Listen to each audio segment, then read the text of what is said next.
네, 오늘의 말씀은 사도행전 2장 1절에서 4절까지의 말씀입니다.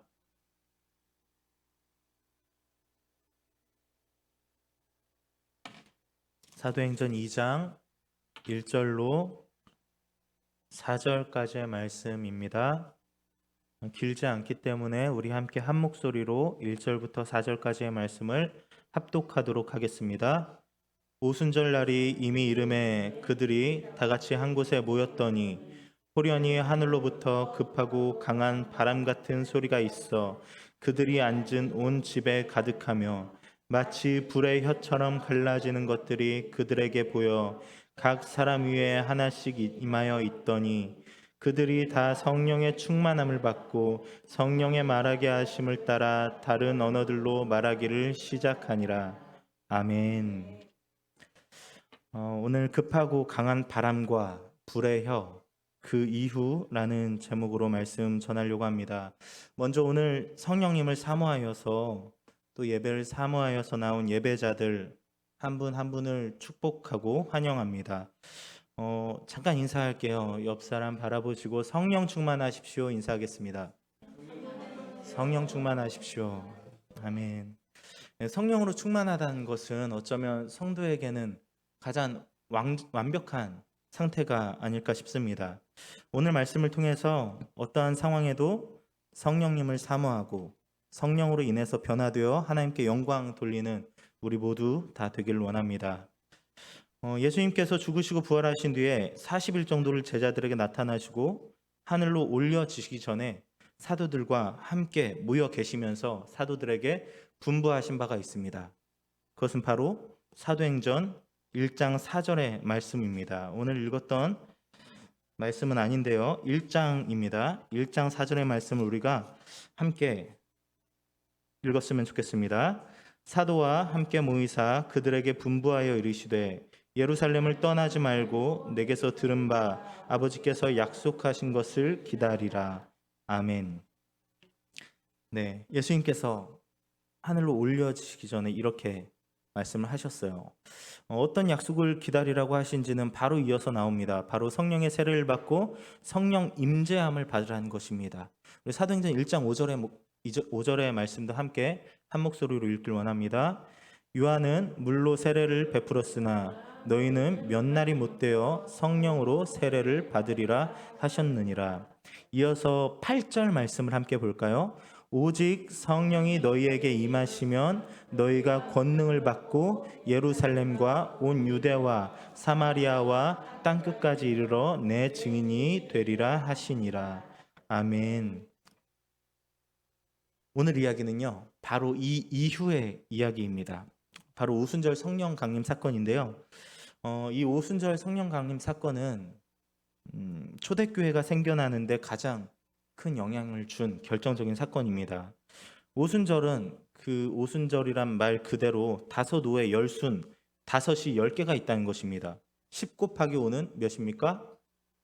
50이죠. 네, 너무 잘하시네요. 50일이 됩니다. 레위기 23장에 보면 유월절이 지난 첫 안식일 다음 날로부터 50일째 되는 날이라고 오순절이 설명되어 있습니다.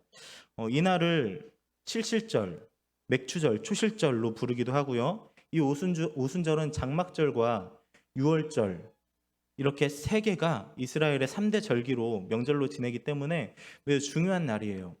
그래서 이 예루살렘에 사람들이 성전을 순례하게 됩니다. 이방인들도 하나님을 믿게 된 이방인들도 이때가 되면 예루살렘을 순례하고요. 유대인들은 물론이고요.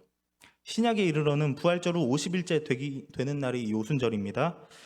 이 오순절 성령 강림 사건은 출애굽한 이스라엘 백성들에게 해방의 날이자 새로운 삶의 시작입니다. 마찬가지로 이 신약 시대에서도 매우 결정적이고 새로운 삶의 시작이라고 말씀을 드릴 수 있는 부분입니다. 오순절 날이 이름에 그들이 다 같이 한 곳에 모였다라고 성경에 나와 있습니다. 바로 예수님께서 약속하신 성령님을 기다리면서 어디론가 다시 떠나지 않고 예루살렘에 기다려라 하신 말씀을 기다리면서 그 약속을 믿으면서 기도하던 모임입니다. 이곳엔 120명 정도가 모여 있었다고 해요.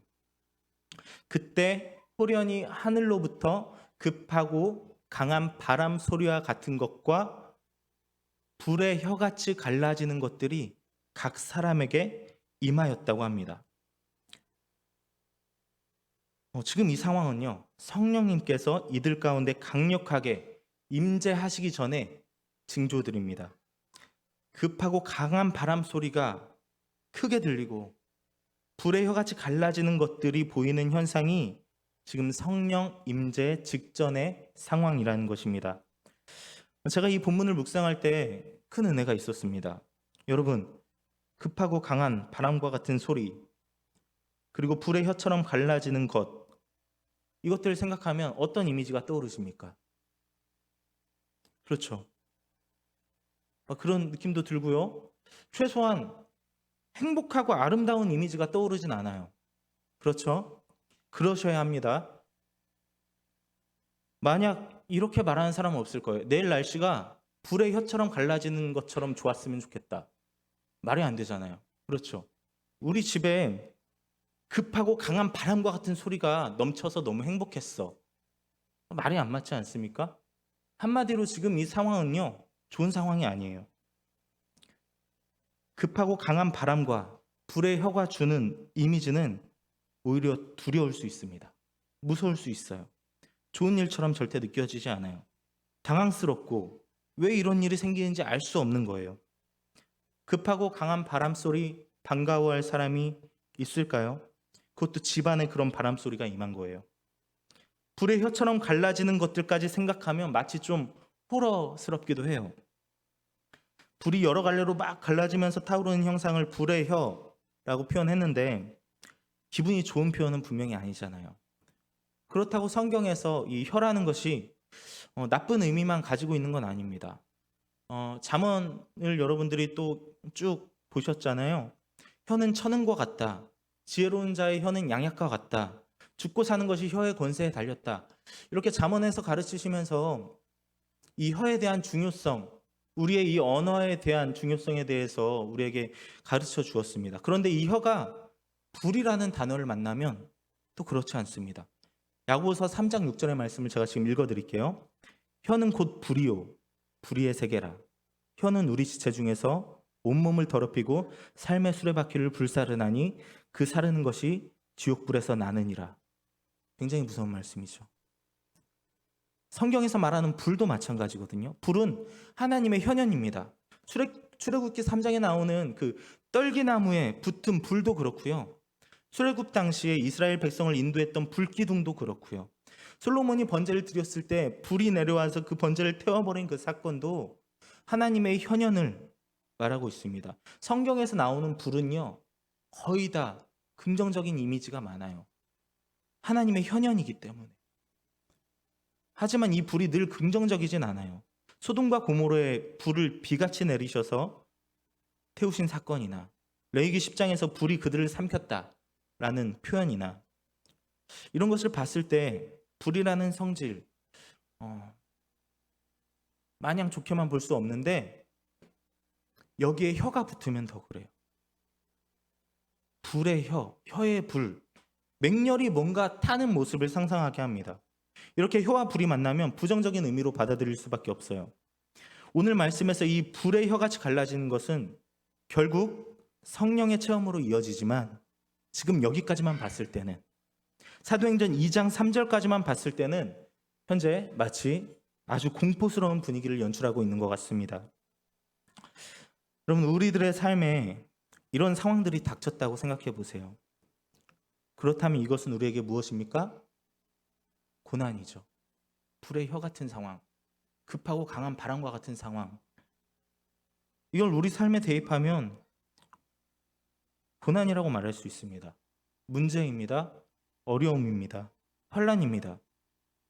여러분, 성령님을 바람에 많이 비유합니다.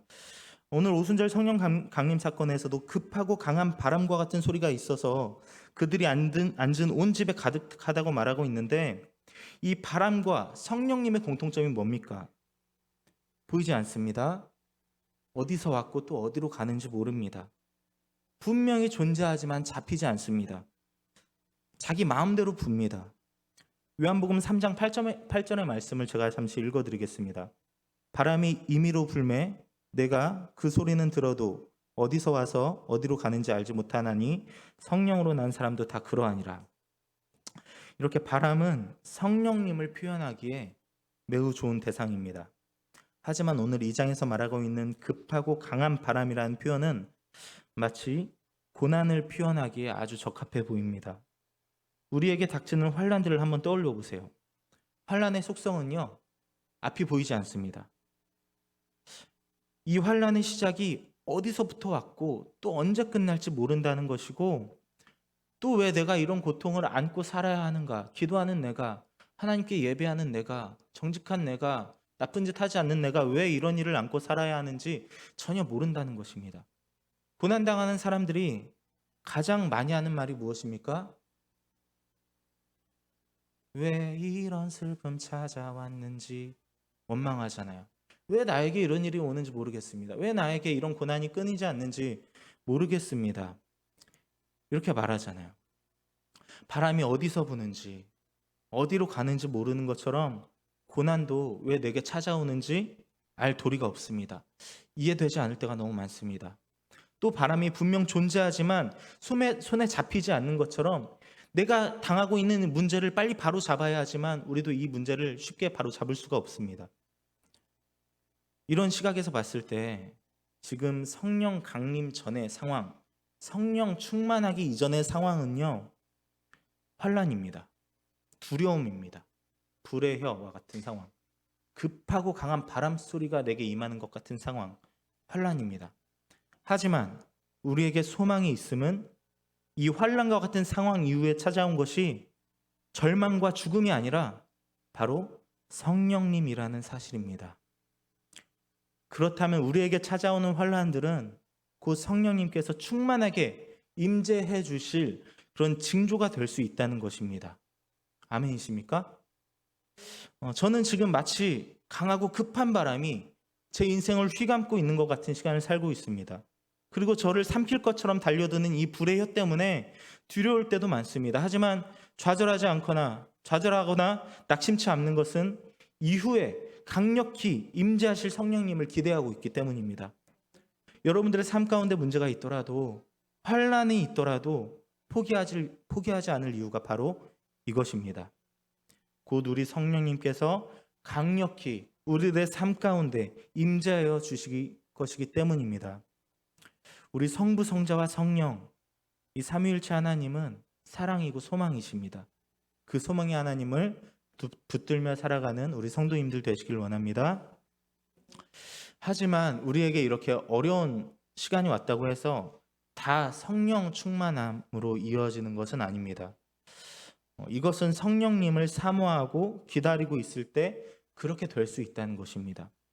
늘 성령님을 사모하고 기다리고 있을 때 강한 바람과 불의 혀와 같이 몰려오는 환란은 두려움의 대상이 아니라 오히려 기대의 대상이 될 수 있습니다. 늘 성령님을 사모하며 성령 충만을 기다리는 우리들 되길 바랍니다.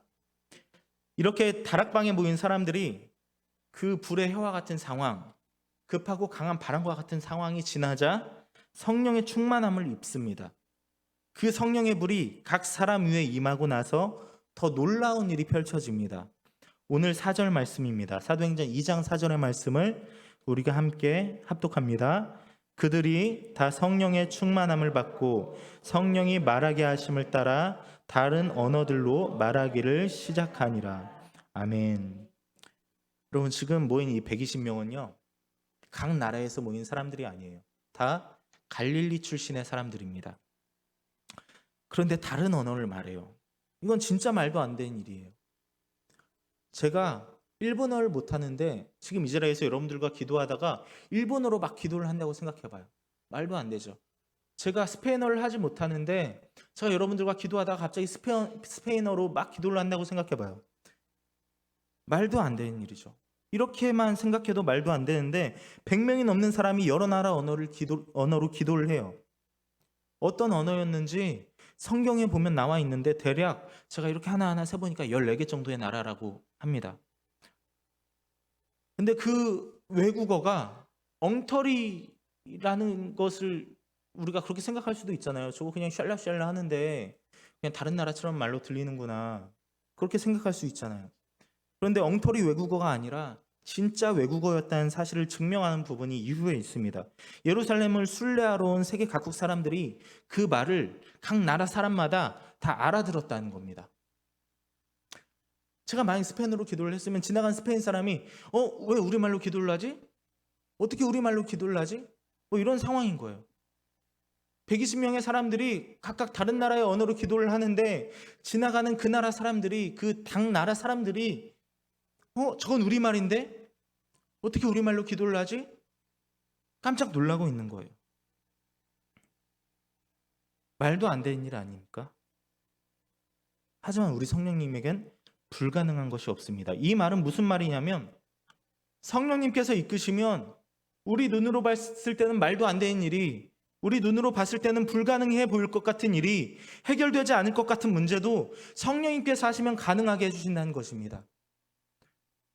안 될 거야, 나는 이대로 끝일 거야, 이대로 다 끝이야 생각했을지라도 성령님께서 개입하시면 불가능이 가능케 되는 역사를 볼 수 있다는 것입니다. 아멘. 이들이 각 나라의 말로 방언을 했습니다. 그러면 무슨 내용이었을까요? 11절 B파트, 그러니까 11절에 우리가 부분부터 함께 읽겠습니다. 우리가 다 우리의 각 언어로 하나님의 큰 일을 말함을 듣는도다 하고. 아멘. 각 나라의 말로 방언을 한 그 내용은요, 하나님의 큰 일이래요. 하나님의 큰 일을 사람들이 방언으로 각 외국어로 말했다는 겁니다. 성령 충만함 받은 사람들이 하나님의 큰 일을 말하고 있어요. 그럼 여기서 말하는 하나님의 큰 일은 무엇일까요? 바로 하나님의 사랑입니다. 하나님께서 우리를 사랑하셔서 독생자 예수를 이 땅에 보내주시고 우리를 구원하시기 위해서 예수님께 우리의 죄를 대속시키시고 십자가에서 죽으시고 사흘 만에 부활하신 사건, 그리고 하늘에 오르셨지만 그걸로 끝이 아니라 여전히 성령으로 우리와 함께 하시는 그 사랑의 이야기를, 그 예수님을 믿기만 하면 천국에 갈 수 있다는 그 희망의 이야기, 그 사랑의 이야기를 성령 충만함 받은 이들이 말하고 있다는 것입니다. 베드로는 사람들에게 그렇게 하나님의 사랑을 선포해요. 사랑의 하나님이기 때문에 지금까지 어떻게 살아왔는지가 중요한 게 아니고 앞으로 사도행전 2장 21절에 나온 것처럼 누구든지 주의 이름을 부르는 자는 구원을 받을 것이다 라고 선포합니다. 그리고 회개하여 각각 예수 그리스도의 이름으로 세례를 받고 죄사함을 받으면 성령을 선물로 받을 수 있다라고 선포합니다. 이 패역한 세대에서 구원을 받을 수 있다는 소망의 말씀을 담대하게 전하고 있습니다. 그 말씀을 받은 사람들이 세례를 받고 그날만 하나님을 믿기 시작한 신도의 수가 3,000명이나 더해졌다고 합니다. 엄청난 일이죠. 하루 만에요. 우와, 이런 대단한 일이 있었네 라는 것을 말하고 싶은 게 아닙니다. 성령 충만함을 받은 이들이 어떻게 변화되고 있는가, 그것을 말하고 싶습니다. 성령 충만하게 되면 하나님의 큰 일을 말하게 됩니다. 바로 하나님의 사랑입니다. 성령 충만함을 입으면 하나님의 사랑을 바로 알고 그 사랑을 전하게 된다는 것입니다. 지금 이 베드로는요, 얼마 전에 예수님을 3번이나 부인했어요. 천연덕스럽게 위기를 피해가며 생쥐마냥 요리조리 피해가며 3번이나 예수님을 부인하고 모른다 했습니다. 그런데도 이렇게 담대하게 선포하고 있어요. 베드로는 이미 자기가 예수님의 제자라는 이유 때문에 어떻게 참혹하게 죽게 될지 알고 있으면서도 이제 이렇게 담대하게 선포하고 있는 것입니다. 이것은 베드로의 속성이 아니에요. 베드로의 속성은 때때로 배신하고 두려워하는 속성, 바로 우리와 같은 속성이지만 성령님께서 그 속에 거하시면 그 베드로의 속성마저, 우리의 속성마저 변화될 수 있다는 것입니다. 성령님께서 지금 이 순간 베드로를 그렇게 변화시킨 것이고요, 베드로뿐만 아니라 그 자리에서 하나님의 사랑을 인정하고 그분께 인생을 드리며 성령으로 세례받은 이들을 변화시켜주고 계신 것입니다. 여러분, 성령 충만함을 입은 사람들의 변화는 이것으로 끝이 아닙니다. 42절부터 47절까지의 말씀을 함께 합독하면 좋겠는데요. 이 부분은 사랑의 가르침을 받은 성령 충만한 이들이 모여 있을 때 나타나는 아름다운 모양입니다. 이 모양을 사모하시면서 또 이 모양을 바라며 기도하는 마음으로 42절부터 47절까지 한 목소리로 읽어 보도록 하겠습니다. 그들이 사도의 가르침을 받아 서로 교제하고 떡을 떼며 오로지 기도하기를 힘쓰니라. 사람마다 두려워하는데 사도들로 말미암아 기사와 표적이 많이 나타나니 믿는 사람이 다 함께 있어 모든 물건을 서로 통용하고 또 재산과 소유를 팔아 각 사람의 필요에 따라 나눠주며 날마다 마음을 같이하여 성전에 모이기를 힘쓰고 집에서 떡을 떼며 기쁨과 순전한 마음으로 음식을 먹고 하나님을 찬미하며 또 온 백성에게 칭송을 받으니 주께서 구원받는 사람을 날마다 더하게 하시니라. 아멘. 성령님께서 우리 가운데 임재하실 때 나타날 수 있는 놀라운 변화들입니다. 우리 교회에 이런 초대교회와 같은 모습이 넘쳐나길 소망합니다. 모두가 성령님을 사모하고 이미 우리 가운데 계신 성령님을 마음에까지 모셔서 하나님의 큰일, 바로 하나님의 사랑을 충만하게 고백하고 나누는 삶이 우리의 삶이 되기를 소망합니다.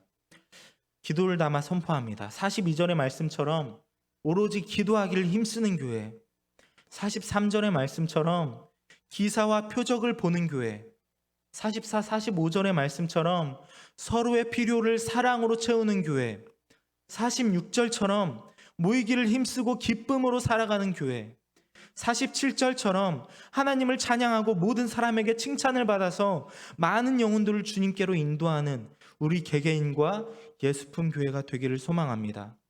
더 나아가 우리 한국교회가 열방의 모든 예수님의 이름으로 모인 공동체들이 초대교회의 모습을 회복하고 그 역할을 감당해내길 소망합니다. 말씀을 정리합니다. 주위를 둘러보니까 급하고 강한 바람이 여러 사람의 삶을 흔들고 있습니다.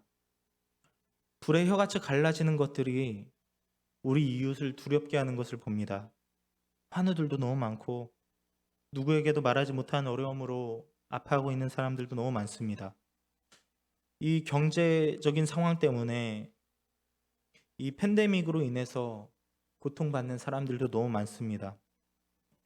하지만 우리가 늘 성령님을 기다리며 사모하고 있다면 그 문제의 시간은 성령의 충만함을 입기 직전의 시간이라고 믿습니다. 환란과 같이 느껴지고 급하고 강한 바람과 불의 혀, 이런 상황들, 그 이유는 성령으로 충만하여져서 모든 것이 아름답게 자리 잡아가는 시간이 될 것입니다. 그래서 한편으로는 기대가 됩니다. 이제 성령으로 충만해지고 변화될 시간들이 찾아올 것이니까요. 우리 교회도 어쩌면 이런 상황 아닙니까? 목사님이 이런 코로나로 인해서 격리되시고 그래서 예배가 끊겨지고 목사님의 마음은 어떨까요? 예배하지 못하고 성도들 예배 자리로 기쁨으로 초청하지 못하는 모습, 이런 마음들이 어쩌면 목사님 마음에도 불의 혀와 같이 급하고 강한 바람과 같은 소리처럼 어려운 상황 아니겠습니까? 우리 교회 환우가 얼마나 많습니까? 정말 건강하시고 정말 잘 지내시다가도 갑자기 하루아침에 아파요, 입원했어요, 수술해야 돼요, 이런 소식들이 거의 매달 들려오고 있는 것 같아요. 어쩌면 그분들 한 사람 한 사람도 이렇게 급하고 강한 바람과 같은 소리를 만나고 불의 혀와 같은 상황을 만난 거 아닙니까? 하지만 제가 오늘 말씀드린 것처럼 그것은 성령 충만함을 받기 직전의 징조라고 믿습니다. 그래서 한편으로 기대됩니다. 우리 교회가 기대되고 우리 성도님들이 기대됩니다. 왜냐하면 이제 성령 충만함을 받고 그 성령 충만함 받은 사람들이 모여서 하나님께서 기뻐하시고 원하시는 모습을 이루어 갈 거니까요. 성령님께서 우리 가운데 일하셔서 두려움을 기쁨으로 바꾸시고 불가능을 가능케 하는 표적을 보게 하실 것을 기대합니다. 행여 성령님을 기다리며 맞은 환난의 바람이 아닐지라도 이제 우리가 어떻게 하면 될까요? 베드로에게 물었던 사람이 베드로에게 들은 말처럼 누구든지 주의 이름을 부르고 이제라도 회개하고 성령의 세례를 받으면 주님께서 놀라운 변화를 허락하실 것입니다. 이 역사가 우리 가운데 있길 소망합니다. 성령 충만함을 입으면 오늘 말씀과 같이 분명히 열매가 있습니다. 그 열매는 하나님의 크신 사랑을 깨닫게 되고 그 사랑을 선포하고 나누게 되는 삶입니다. 그것이 하나님께서 원하시는 성도의 삶입니다. 열매 없는 신앙, 열매 없는 믿음, 열매 없는 성도 사실 있을 수 없습니다. 우리 모두 열매로 성령 충만함을 증명해내는 하나님의 기쁨이 되는 삶을 사시기를 바랍니다. 기도하겠습니다. 주님, 오늘도 예배하게 하신 주님께 영광을 올려드립니다. 말씀으로 살게 하시고 그 말씀을 사모하게 하시고 그 말씀이 주는 힘으로 다시금 일어서게 하시는 주님께 영광을 올려드립니다. 이 시간 우리가 성령님을 사모하며 생명의 양식을 먹었습니다. 우리에게 강한 바람과 불의 혀처럼 찾아오는 어려움들 앞에서 담대할 수 있도록 인도해 주시고 이후 성령으로 충만하게 하셔서 변화되게 하실 성령님을 기대할 수 있도록 인도하여 주시옵소서.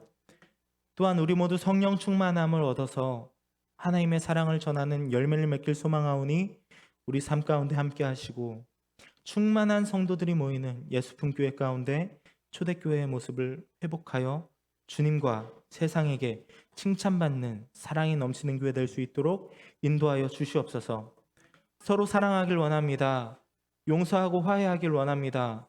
관심하길 원합니다. 평화가 깃들길 원합니다. 주님의 크신 사랑 충만하게 입고 그 사랑 나누길 원합니다. 그렇게 인도하실 우리 성령님을 기대하며 예수님의 이름으로 기도드립니다. 아멘.